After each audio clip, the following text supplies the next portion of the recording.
as eleições deste ano. Eu tenho como processo eleitoral, aquele processo eleitoral protegido pela Constituição, pelo artigo 16 da Constituição, uma definição muito clara, muito simples no meu modo de ver. Eu acho que o processo eleitoral protegido pela Constituição nada mais é do que o caminho que o candidato faz para obter o voto do eleitor. Então, um caminho que começa um ano antes da campanha, porque são os principais prazos, os prazos de filiação, os prazos de domicílio eleitoral. E filiação tem uma tremenda importância, a filiação a um partido político, quando você sabe quais são as possibilidades de coligação que esse partido político vai ter, quais são as regras que esse partido político terá que observar para se juntar a outro. Embora eu defenda que coligação não é uma boa coisa, principalmente coligação para eleição proporcional, não tem sentido numa eleição proporcional você se coligar, mas isso é outra questão.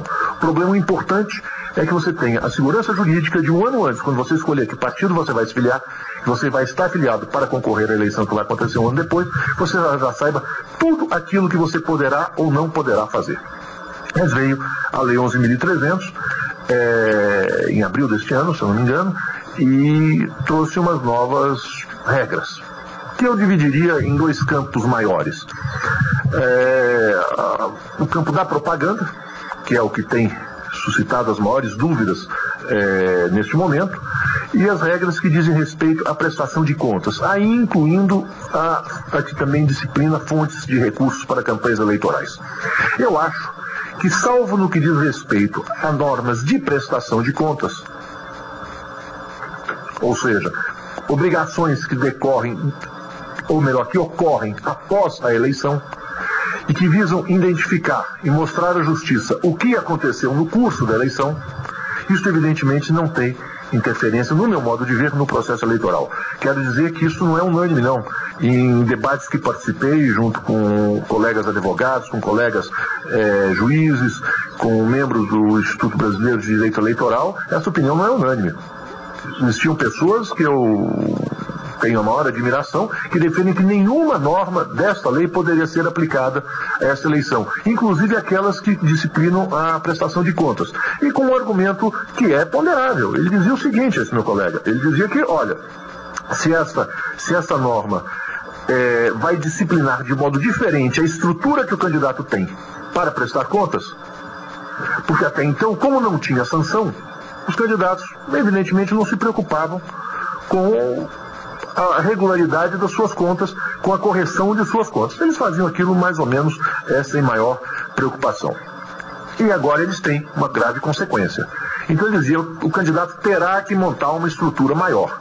E eu ficava pensando, bom, mas se já existia antes a obrigação de prestar contas e o dever da Justiça Eleitoral de examinar essas contas, você, evidentemente, não tem direito adquirido ao ilícito. A irregularidade, você tinha uma obrigação, apenas o não cumprimento perfeito dessa obrigação não gerava nenhuma consequência, não tinha uma sanção aplicável. Agora tem, mas ora, a obrigação é exatamente a mesma. Então por isso é que eu entendi que essas normas poderiam ter aplicação imediata. Agora, propaganda e vedação de fontes de recursos para campanha, eu acho que não podia ter, porque elas interferem. Vejam vocês, quando nós vedamos uma fonte de recursos para a campanha, e estamos falando numa vedação há 4 meses, há 5 meses antes, podíamos estar falando uma vedação de recurso há 30 dias da eleição, ou entre o primeiro e o segundo turno.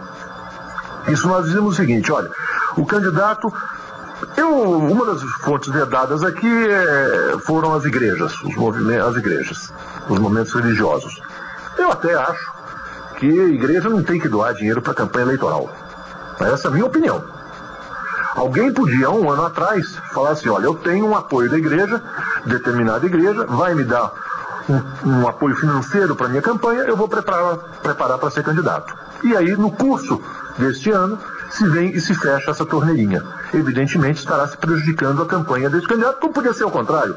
Poderia ser um candidato ligado a um determinado setor, que não poderia doar, e nós podemos imaginar até uma situação de uma concessionária de serviço público, que já não pode doar desde o início da Lei 9.504, em 97, e aí um determinado candidato que tem apoio no setor de concessionários, vamos dizer, empresas de ônibus, ele consegue uma mudança a 1 mês de eleição para tornar possível a doação disso daí, então ele conseguiria alavancar a sua campanha. Quer dizer, eu acho que isso daí, evidentemente, não altera o processo eleitoral, porque permite mais ou menos recursos para a campanha eleitoral. Então isso não deveria ser aplicado este ano. Do mesmo modo, as regras de propaganda. Eu vou traçar uma posição sobre cada um dispositivo da Lei 11.300, para a gente discutir um pouco, mas apresentando desde logo essa perplexidade que eu disse ao início, porque o Tribunal Superior Eleitoral ainda não conseguiu concluir o processo de adaptação dessas normas que ele entendeu aplicável nas instruções que ele havia estabelecido já em março deste ano. Ou seja, existe uma série de perguntas que ainda estão pendentes de resposta pela Justiça Eleitoral. Nós vamos comentar algumas delas. Eu sei que hoje tem sessão marcada teve uma sessão na segunda-feira, 2 dias atrás, teve uma reunião de manhã com todos os partidos políticos no Tribunal Superior Eleitoral. Eu representei o Conselho Federal da Ordem dos Advogados e apresentei ao tribunal justamente esta preocupação da sociedade de que as coisas estejam muito claras, muito definidas e muito bem detalhadas. Claro que nós não vamos nunca conseguir, isso é impossível, um detalhamento exaustivo. Sempre vai surgir uma nova hipótese que não esteja prevista. Mas algumas das perplexidades, que são amplas, e eu tenho certeza que os senhores dividem comigo diversas dessas dúvidas, quando chegarmos à parte das perguntas, eu já mais ou menos sei o que vão me perguntar em alguns casos, porque tenho participado de diversos encontros como esse e tenho tido sempre respostas a essas minhas perplexidades também do auditório, quer dizer que também não sabe como proceder em relação ao que é possível, o que não é possível. Neste detalhamento, eu acho que isso o tribunal vai caminhar com sessão hoje, com sessão amanhã, com sessão sexta-feira, eventualmente até sessões na semana que vem. Mas volto a dizer isso, nós estamos dia 5, temos aí menos de 10 dias, talvez uma semana, para o início da propaganda eleitoral. Nós temos, o senador Paulo Otávio fala com confiança que nós vamos até a final da Copa e a propaganda eleitoral só vai começar a partir do dia 9 e 10. Mas espero que ele esteja certo. Mas veja bem, a propaganda eleitoral não é só ela poder ser feita, ela também é planejada. E eu fico imaginando, quer dizer, os organizadores, os maqueteiros das campanhas eleitorais, hoje como devem estar para saber o que podem e o que não podem fazer, até onde podem ir, o que eles têm que respeitar. Isso é extremamente arriscado e cria um grau de estabilidade muito grande em todo o processo eleitoral. Ainda ontem, a jornalista Tereza Cruvinel trazia na sua coluna diária esta preocupação com o grau de incerteza em cima das campanhas eleitorais. Como vamos proceder? E eu acho que isso, infelizmente, não é culpa da Justiça Eleitoral, porque essa legislação surgiu recentemente, e o tribunal tem tentado agilizar ao máximo, porque tudo isso tem que ser muito bem discutido.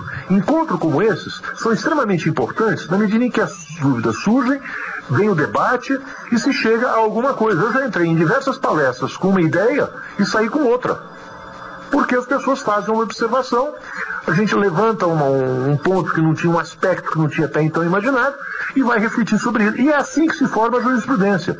É assim que evolui o direito, através do debate, através da pesquisa, das discussões, do aperfeiçoamento de diversas cabeças que estão preocupadas com aquele assunto, na busca da melhor interpretação daquilo que era o interesse, a finalidade da norma.